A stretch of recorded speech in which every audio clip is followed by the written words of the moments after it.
মুহূর্তে সবচেয়ে বিরাট বড় খবর, ডিএর দাবিতে মিছিল ধর্মঘট সোজা বরখাস্ত করা হবে। সরকারি কর্মীদের হুঁশিয়ারি মমতার এবং রাজ্য সরকারি কর্মচারীদের কড়া হুঁশিয়ারি দিলেন মুখ্যমন্ত্রী মমতা বন্দ্যোপাধ্যায়।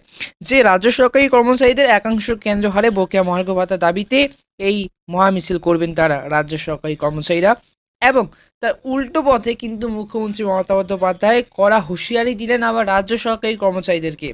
কি বলেন আজকের এই ভিডিওতে অবশ্যই কিন্তু জানাবো। আজকের এই ভিডিওটি অবশ্যই প্রথম থেকে শেষ পর্যন্ত দেখবে। কাজে ফাঁকি দিয়ে বকেয়া মহার্ঘ ভাতা দাবিতে মিছিল বা ধর্মঘট করা হচ্ছে, সেক্ষেত্রে রাজ্য সরকারি কর্মচারীদের সরাসরি চাকরি থেকে বরখাস্তের হুঁশিয়ারি দিলেন মুখ্যমন্ত্রী মমতা বন্দ্যোপাধ্যায়। রিপোর্ট অনুযায়ী সরাসরি ডিএ বা ডিএনএস আন্দোলনকারীদের বা ডিএ আন্দোলনকারীদের কথা না বললেও এমন একটা সময় মুখ্যমন্ত্রী সেই হুঁশিয়ারি দিয়েছেন যখন মহামিছিল লাগাতার অনশন এবং ধর্মঘটে ডাক দিয়েছে রাজ্য সরকারি কর্মচারীদের সংগঠন যৌথ মঞ্চ সংগ্রামী যৌথ মঞ্চ। সূত্র এবার উদ্ধৃত করেছে সংবাদ মাধ্যম দ্য ওয়ালের। এই যে প্রতিবেদনে জানানো হয়েছে যে বুধবার রাজ্যের প্রতিটি জেলার প্রশাসনিক যে গতকাল কর্তাদের সঙ্গে জেলা প্রশাসনিক বৈঠকে কর্তাদের সঙ্গে ভার্চুয়ালি বৈঠকের সময় সেই হুঁশিয়ারি দিয়েছেন মুখ্যমন্ত্রী মমতা বন্দ্যোপাধ্যায়।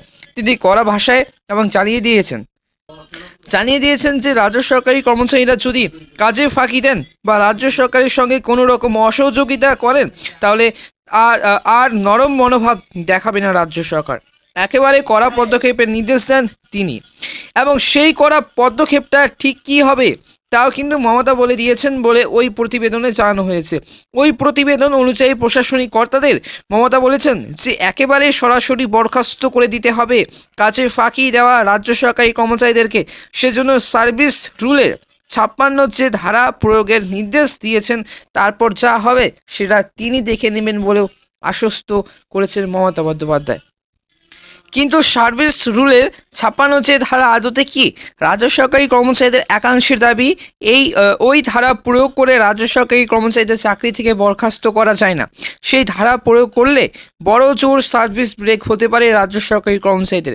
তাতে পদোন্নতির এই যে ক্ষেত্রে সমস্যা হওয়ার আশঙ্কা আছে। অবসরের পর পেনশন নিয়ে জটিলতা তৈরি হতে পারে বলে দাবি রাজ্য সরকারি কর্মচারীদের একাংশ। তবে এই যে উল্লেখযোগ্য বিষয় যে কেন্দ্রীয় হারে বকেয়া মহার্ঘ ভাতা প্রদান সহ একগুচ্ছ দাবিতে আগামী শুক্রবার এবং মহামিছিলের ডাক দিয়েছে সংগ্রামী যৌথ মঞ্চ। সেদিনই মমতাকে দেখা করতে বলে এবং করতে হবে বলে হুঁশিয়ারি দিয়েছেন, নাহলে সেদিন থেকেই লাগাতার অনশন করা শুরু করা হবে। আর আগামী 29 জানুয়ারি থেকে সরকারি অফিসে কিন্তু অনির্দিষ্টকালের জন্য ধর্মঘটের হুঁশিয়ারি দিয়েছে সংগ্রামী যৌথ মঞ্চ।